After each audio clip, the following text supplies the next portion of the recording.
The lunacy, hypocrisy, and downright stupidity of the 2023 legislative session continued in week 2, as the typical cast of characters we know continued their unprecedented rush to burn down our most important institutions, continuing at a breakneck speed.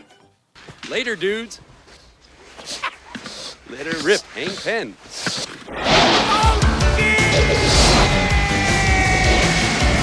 On Monday, the House Post-Secondary Education and Workforce Subcommittee pushed through a bill that will largely eliminate free speech on our colleges and university campuses.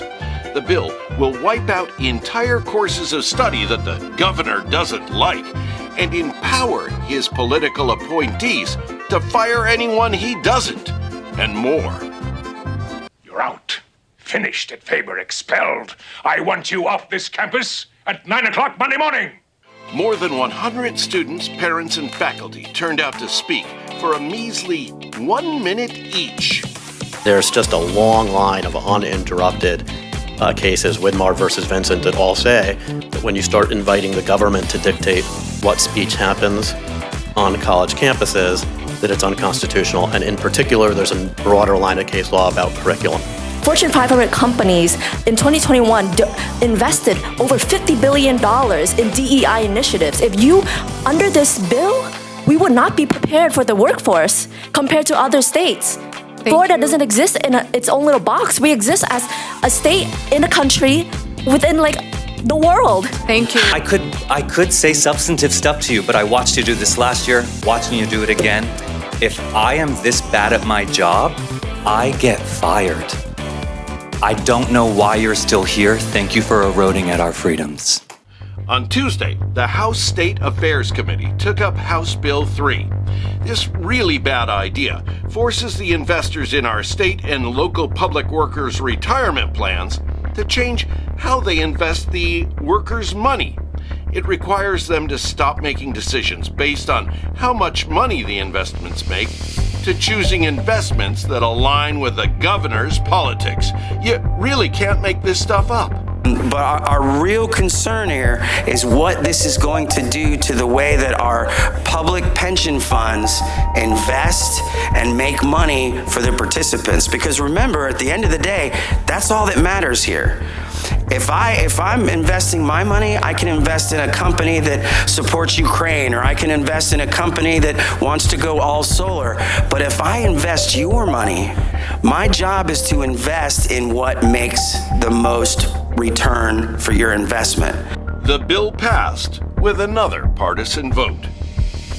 Later in the same day, the Senate Ethics and Elections Committee considered Senate Bill 94, a measure which will force all local school districts to change their local school board elections from nonpartisan to partisan. Because, you can never have enough divisive partisan politics, especially in our schools. Actually, have a baby. I need to kiss right down there. Don't worry about it. My district. That's my baby to kiss. Excuse me, please. Oh, you don't take a swing at my hair.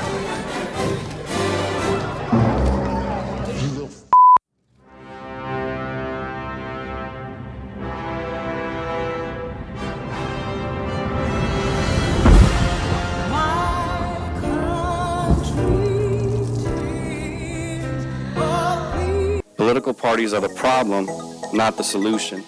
I would hate to think that a school board member would think, what does the Republican Party think on this issue? What does the Democratic Party think on this issue? The other thing they should be worried about is what's best for the kids. We need to listen to you, our constituents, and clearly the testimony is overwhelming in one position. The sponsor mentioned, in a perfect world, we wouldn't have partisanship in school board races, but that's just a fact. Let me point out that Governor DeSantis, Commissioner of Education Manny Diaz, and numerous high-powered Republican political consultants sat in a room and plotted to take out Democratic-leaning school board members in the next election. That is what we were dealing with right here. On Wednesday, the cavalcade of really, really bad ideas kept going as the Senate took up its version of the legislation which will completely turn over our colleges and universities to the governor's political appointees, all in an effort to control what students can say, hear, and study. The room was packed as people lined up against the bill, once again relegated to only 1-minute testimony. We are the higher education faculty union in the state, representing over 25,000 full-time faculty and graduate assistants.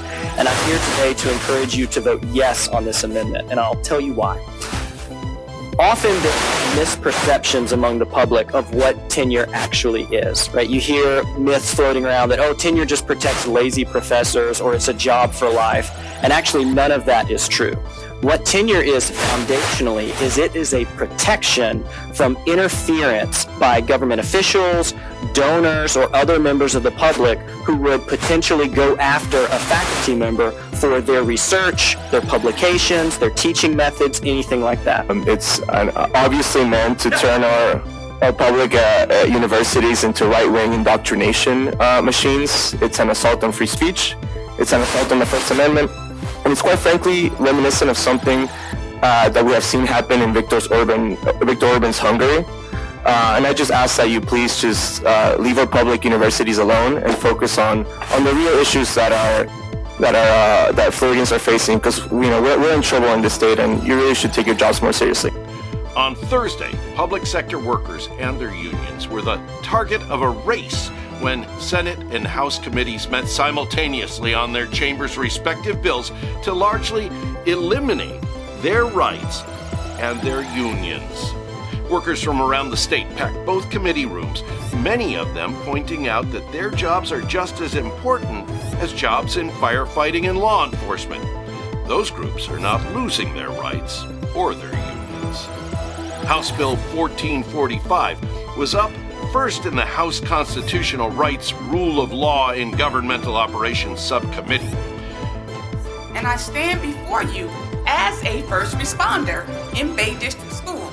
As a behavior para, I have been kicked, I have been spit on, I have received strains in my arm where I have had to wear a brace.